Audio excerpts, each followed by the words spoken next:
गुजरात के मोरबी मामले से जुड़ी ये बड़ी खबर है। उस हादसे से जुड़ी बड़ी खबर, मोरबी हादसे पर आज दाखिल होगी चार्जशीट। 10 आरोपियों के खिलाफ गुजरात पुलिस दाखिल करेगी चार्जशीट।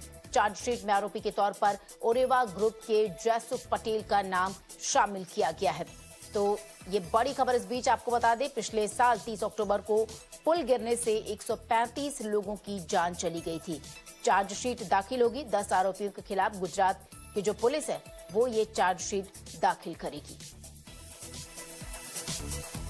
तो 30 अक्टूबर, पिछले साल 30 अक्टूबर को ये दर्दनाक हादसा हुआ था जिसमें 135 लोगों की जान चली गई थी और इसमें मुख्य आरोपी के तौर पर ओरेवा ग्रुप के जयसुख पटेल का नाम शामिल किया गया है। और हमारे सहयोगी सिद्धार्थ इस वक्त हमारे साथ जुड़ गए और ज्यादा जानकारी लेकर। सिद्धार्थ, 10 लोग हैं, 10 आरोपी हैं जिनके खिलाफ पुलिस ने ये पूरी चार्जशीट जो है वो तैयार की है, आज दाखिल की जाएगी और क्या कुछ अपडेट है? देखिए, इस पूरे मामले के अंदर अभी जब हाईकोर्ट में सुओ मोटो पिटीशन के ऊपर हाईकोर्ट ने बात रखी, उस समय बहुत गंभीर प्रश्न उठाए गए थे और चूंकि 90 दिनों के बाद में चार्जशीट वैसे भी दायर होती है, अभी कुछ देर के अंदर ये चार्जशीट दायर होगी ऐसा हमें जानकारी प्राप्त हो रही है और इसके अंदर भी पूरी तरह से इन्हें एक्यूज बना करके पूरी कार्रवाई अब की जाएगी। इसमें सबसे अहम बात यह है कि जो सो मोटो पिटीशन थी उसके अंदर हाईकोर्ट ने बहुत ही सख्त रवैया अपनाते हुए ये कहा था कि भले ही वो मुआवजा देने की बात करें, भले ही वो किसी भी तरह के पैसे की बात करें, पर जो पहले क्रिमिनल प्रोसीडिंग्स उनके सामने सेशंस कोर्ट में चल रही हैं या कहीं और चल रही हैं वो यथावत रहेंगी।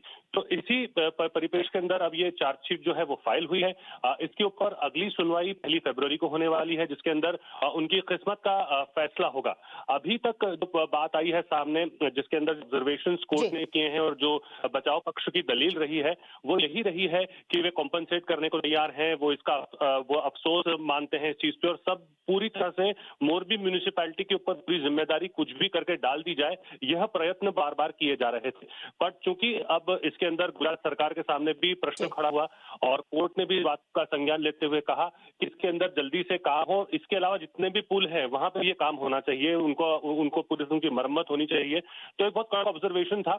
1 तारीख को अब इस पूरी चीज का खुलासा हो पाएगा जब इस जयसुख पटेल के ऊपर पूरी कार्रवाई होगी। कुछ दिन पहले ही उन्होंने अग्रिम जमानत याचिका भी सेशंस कोर्ट में दायर कर दी थी क्योंकि उन्हें इस बात का आभास हो चुका था कि चार्जशीट के अंदर उनका नाम लगभग आना तय है और वही हुआ। वही कारण था कि उनको समन्स भी दिए गए। समन्स देने के बाद भी वे मौजूद नहीं थे, अभी भी वे भूगर्भ के अंदर हैं। जी जी सिद्धार्थ, आपका शुक्रिया इन तमाम जानकारी के लिए।